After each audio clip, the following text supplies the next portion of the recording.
And welcome back to Shorm Grove, where I build stuff and talk about random topics. Let me get the chat all set up here.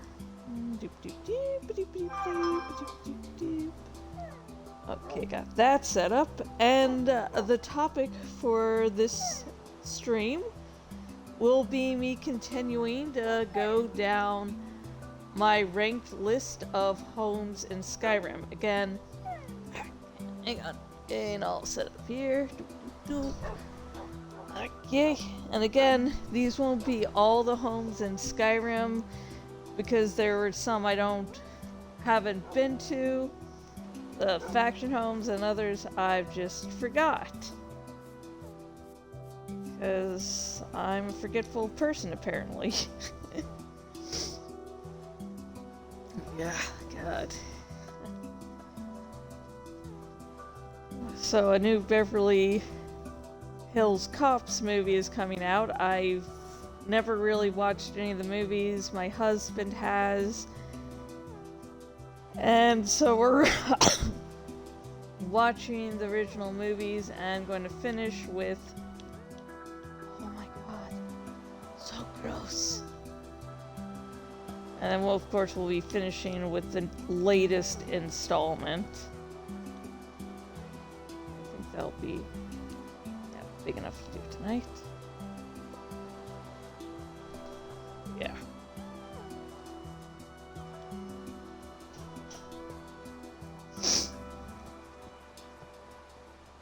Thank you.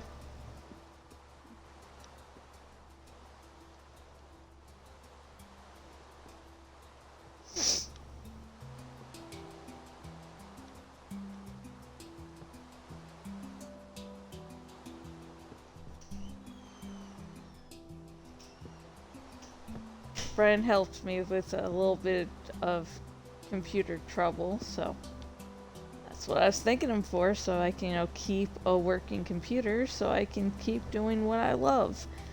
Because while I stream via the Xbox, a lot of behind-the-scenes stuff takes place on the computer. Blog work and such. So yeah, let's talk about my number 20 pick of my ranked homes in Skyrim list. And number 20, let me double check so I don't, build up all this excitement and go, oh, oops, folks, wrong one. And my pick for, let's see, how do I pronounce it? Okay, a drum roll, please. My pick for number 20 on my list is Severin Manor. Yay. Now, Severin... hang on, let me get my... not plot points, but bullet points. So... there's a DLC in Skyrim called the Dragonborn DLC.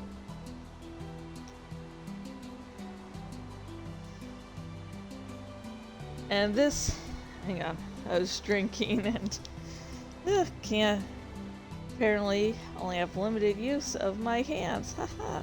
But anyways, the Dragonborn DLC is... after you... have started the main quest line, you'll just be doing your thing, going around, doing, Dragonborn stuff, and suddenly you're attacked by cultists. And so, you're attacked by cultists, so of course you gotta figure out who the fuck are these people, and why do they want to kill me?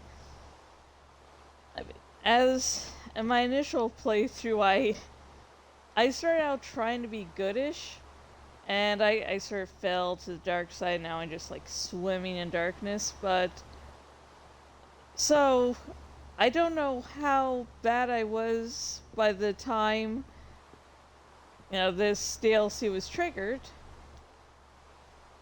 But, you know, I probably had a couple enemies at least, you know, to the point where it's like, okay, someone's mad at me, makes sense, but why? I can buy they're mad at me, but I can't remember or don't know why they would be mad at me. Just like, people are mad at me. Now things go. And so,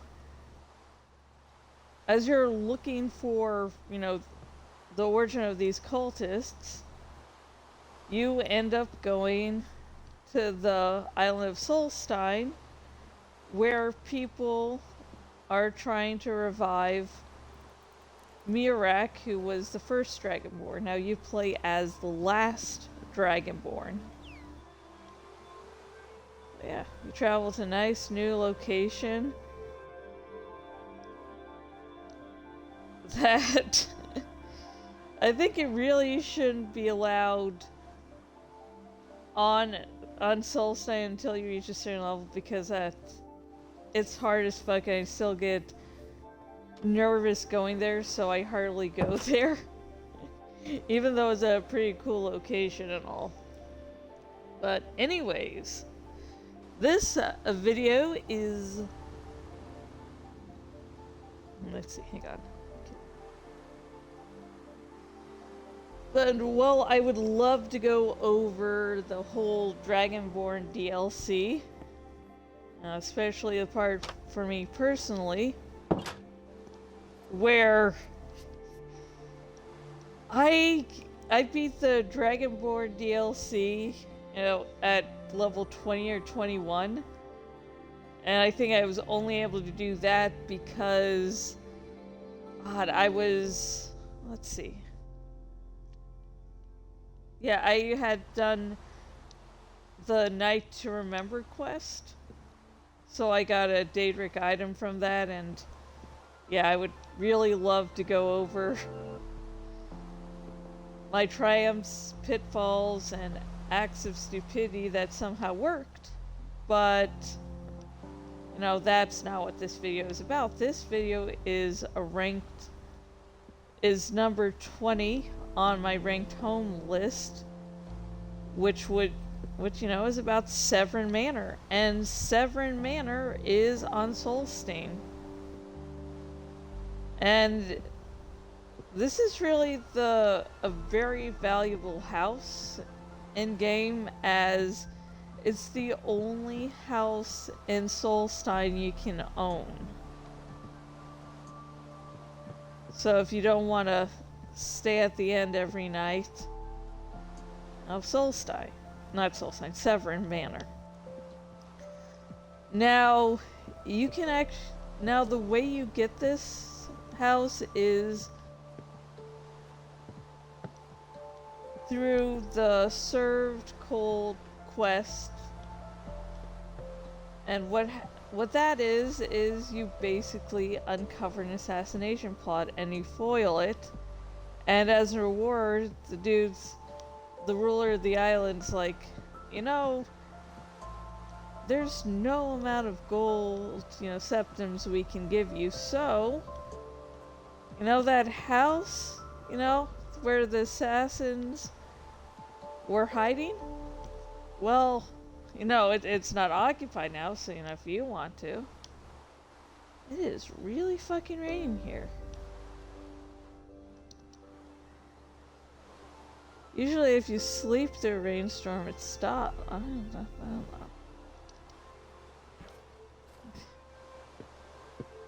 So yeah, there's a little bit of work going in to get Severn Manor.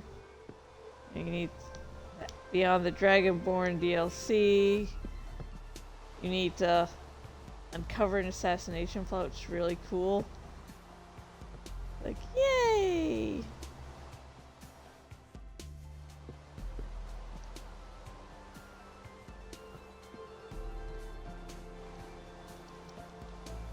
Oof.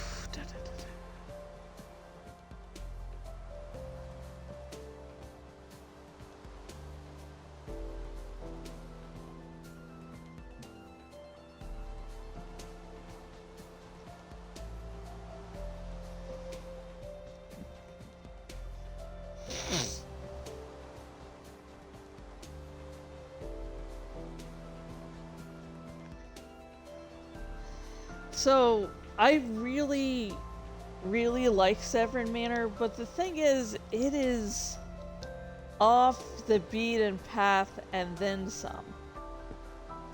It's not on Skyrim, so so you'll have to actively go to Solstein for one reason or another. There's a bunch of side quests, things to explore.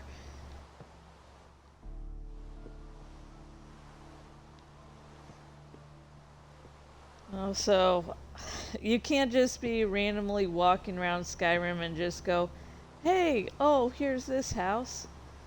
Okay, this is good. I'm feeling drained, so I need to, rest in an actual bed, and that bed happens to be right here. So yeah, you're going to have to, if you just want to visit Severn Manor just to visit Severn Manor, I guess it'd be sort of okay if you're not doing survival mode, but in survival mode, yeah, you don't know. Yeah, just like if you're not in survival mode, fast traveling, ta-da, you're there. Cool. But in survival mode, you don't really go where you don't need to be. And having a lot of properties is a good thing because it gives you more places to store your items and sleep. And remember, in survival mode, you have a reduced carrying capacity. Yay!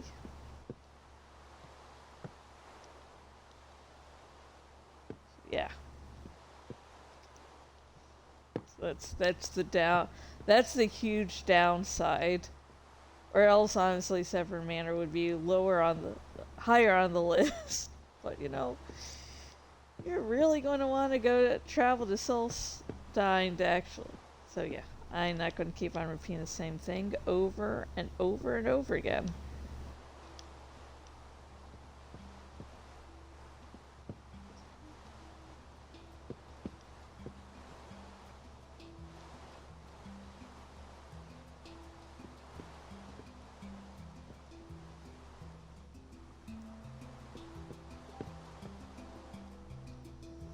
Okay, let's look at the next bullet point.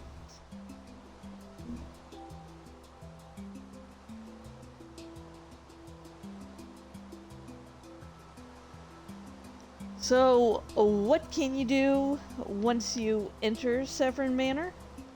Well, there's a place for you to enchant, create potions, create cool armor sets, just up your smithing skills. And of course, there's a place for you to cook. And again, survival mode cooking is extremely important. I like playing Argonian the most, but I'll cover why my exact feelings on Argonians and survival modes. But I love Argonians, but on my playthrough where I started out on survival mode, I decided Khajiit because Argonians get colder a lot faster than other species, and Khajiits have an up to their health, and I honestly do like playing either Khajiit or Argonian because you don't get diseases from eating uncooked meat. And while it's better to have cooked meat because that provides more hunger points, if you're in a tight spot and really need to eat, and you can't really cook, anything at the moment, ta-da, raw meat. I'm also a cannibal in-game, and that's not related to the raw meat thing. Oy. Yeah, there's a place for you to cook.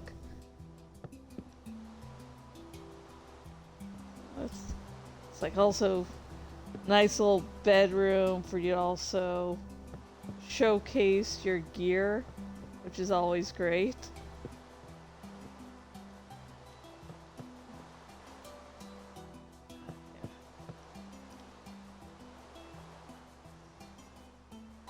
Okay, let's look at the next bullet point.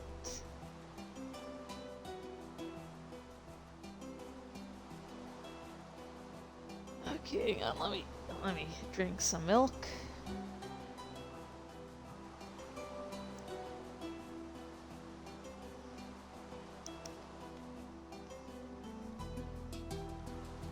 I do, as I said, if it wasn't for the whole location thing, I would have put Severn Manor higher on the list because I really, really love it.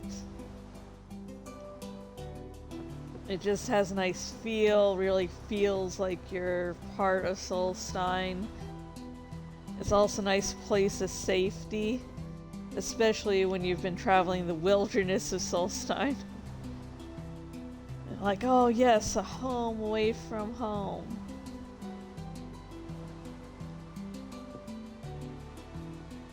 Oh, and a final thing I'll mention is the dead bodies go away after a little bit. You know, I decided to go the route of trying to sneak, but at that point in the game, I hadn't thought of having my followers wait outside before I snuck in. So I killed the occupants, but you know, they're assassins. They're going to kill someone, and you know how things go. You know how things go.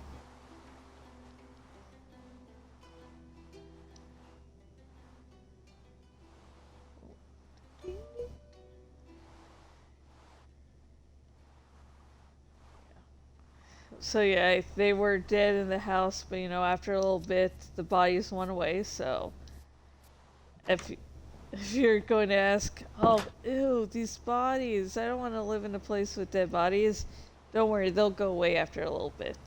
They'll be fine. So that was my number 20 pick, and it is still fucking raining. Usually just rains for the night, and okay, I'm gonna try something. I'm gonna save and quit. But anyways, that was my number 20 pick for my ranked homes of Skyrim.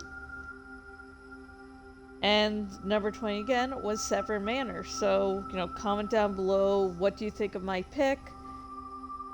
And what do you think of Severn Manor? Also, please tell me... the rain went away. Also, tell me, besides, you know, your number 20 pick, is it going to be Severn Manor or something else? And also just, you know, talk about Severn Manor. It's a good... Do you like it? Don't you like it? So. And now I will be remaining quiet unless I'm either responding to chat or just randomly talking about something that comes to mind. So just relax, sit back, and listen to the nice calming sounds and music of Skyrim.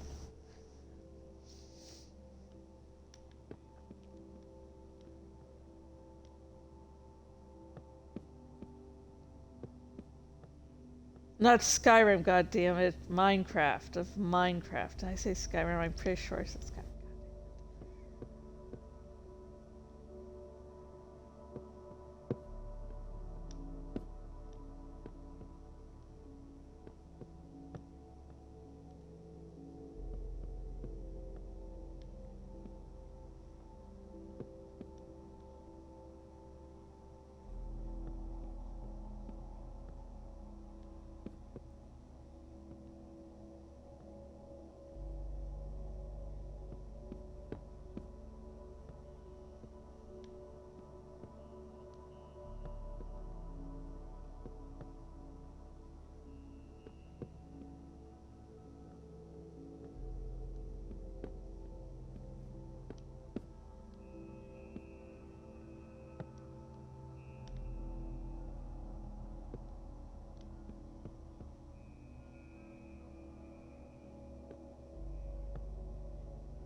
Whew.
Take a break to enjoy the sunset.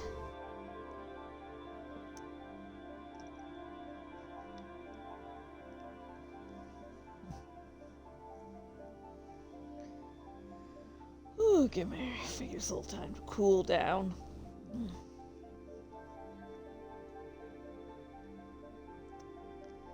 So you see that latest episode of The Boys?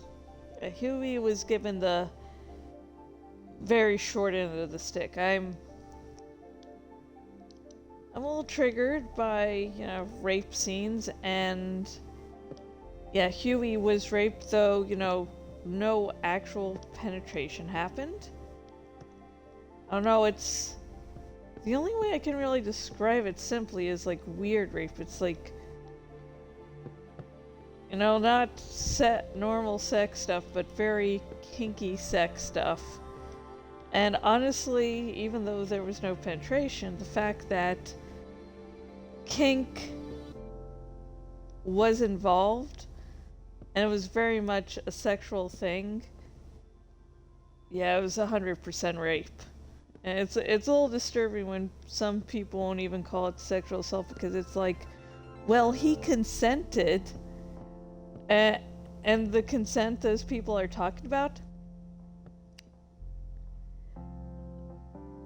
Huey, quote-unquote, consented because the only alternative would be certain death. So no, Huey did not consent.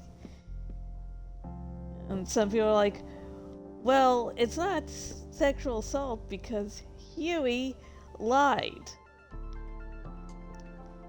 Well, one, he was infiltrating. Two, he couldn't give his real identity, or else again, certain death. And yeah, when Tech Knight actually figures out, although I have a little theory that he knew the entire time, because I do not like good things. And I like to make bad situations even worse, I guess. But anyways, when he reveals to Huey that he knows...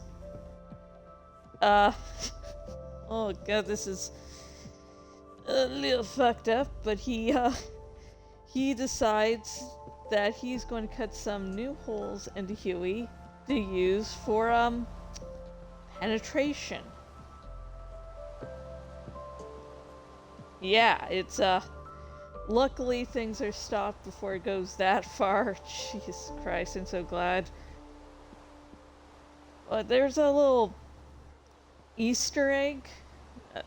Tech Knight's basement is hidden behind one of those things where, you pull a book and suddenly it's a secret passageway.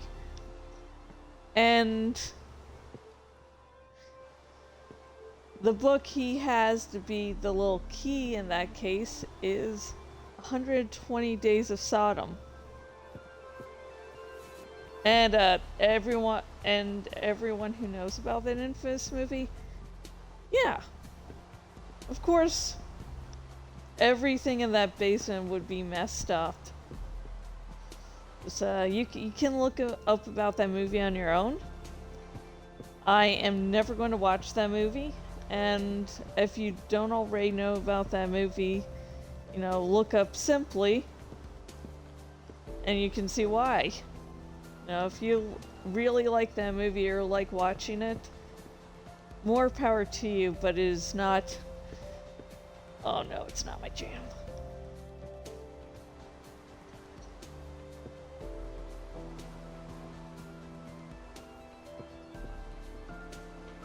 This episode was really where the boys went to a much darker place than it had ever been. I just realized it's raining, so let's go inside to try to stop the rain.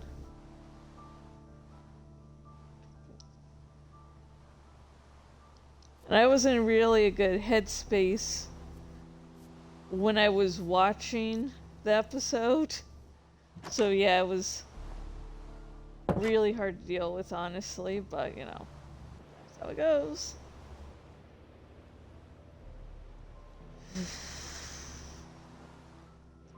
And saving grace of the episode was Tech Knight died really brutally, so that was good. That was so cathartic. Yeah, it was probably one of the darkest episodes of the show. And I know what some of the comic book readers are going to be saying. Either, that's so tame compared to the comics, or that's what the comics are like, you pussy. So, yeah. But from what I know of the comics, which I may read in the future, don't know.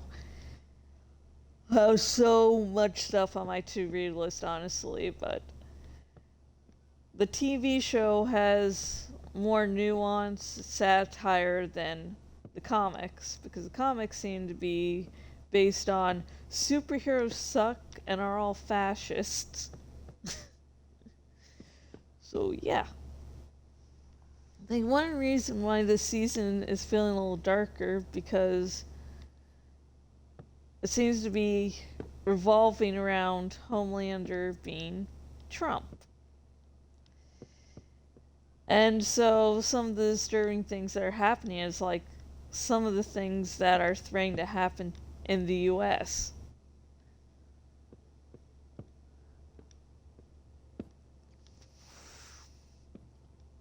Like a long story short, but the US Supreme Justices, mostly, loyal to Trump. And in this latest episode of The Boys, Homelander's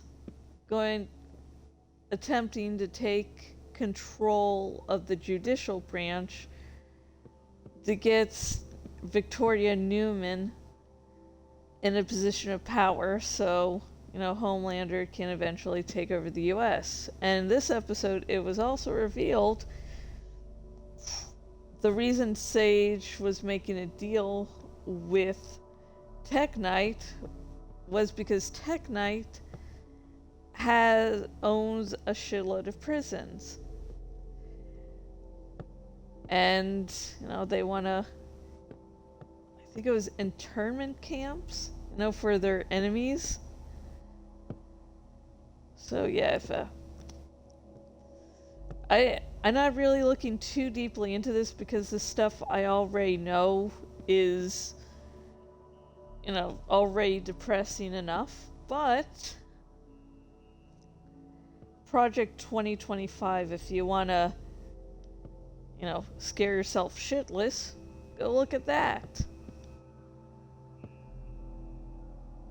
So Project 2025's been revealed, and so making this latest season of The Boys just feel so, ugh.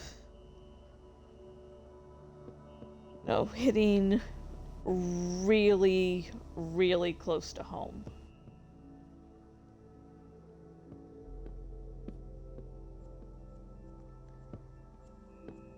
Poor Butcher, I know, like, a bunch of people are talking about Huey, including, me, and they should talk about him, about what happened, how fucked up that was. But Butcher is also having a hard time. I'm just giving my fingers a nice little break before we, take the final plunge and get that part done. Anyways, Butcher also had a really hard time this episode because he knew his wife was just, his mind. But what he didn't know was that Jeffrey Dean Morgan's character was also a figment of his imagination. There's a point where both the voices in his head start to talk to each other, and Butcher's like, oh fuck. God. Yeah.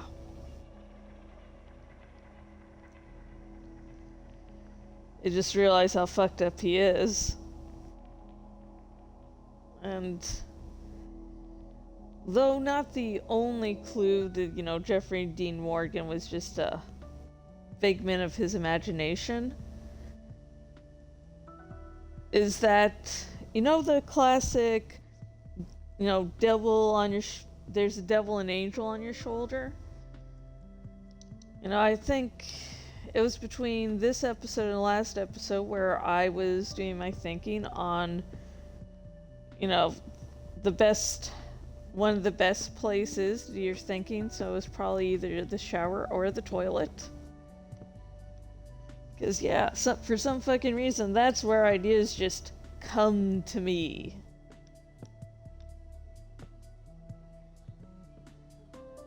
But yeah, I was realizing that angel and devil on the shoulder, and like, oh yeah, he is 101% a figment of Butcher's imagination. Because the wife is like the angel. Jeffrey Dean Moore, and she's encouraging Butcher to take all the right actions. Meanwhile, Jeffrey Dean Morgan is the devil on his shoulder, telling Butcher every dark thought in his heart. And like, do it!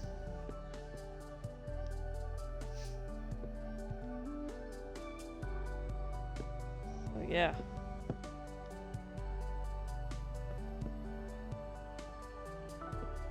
Everyone needs such a big hug.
Okay, so that's going to be a wrap for this episode.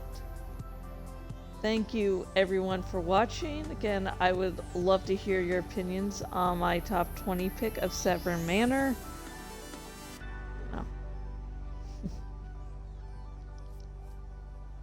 Also, feel free to guess at the other houses that made my list.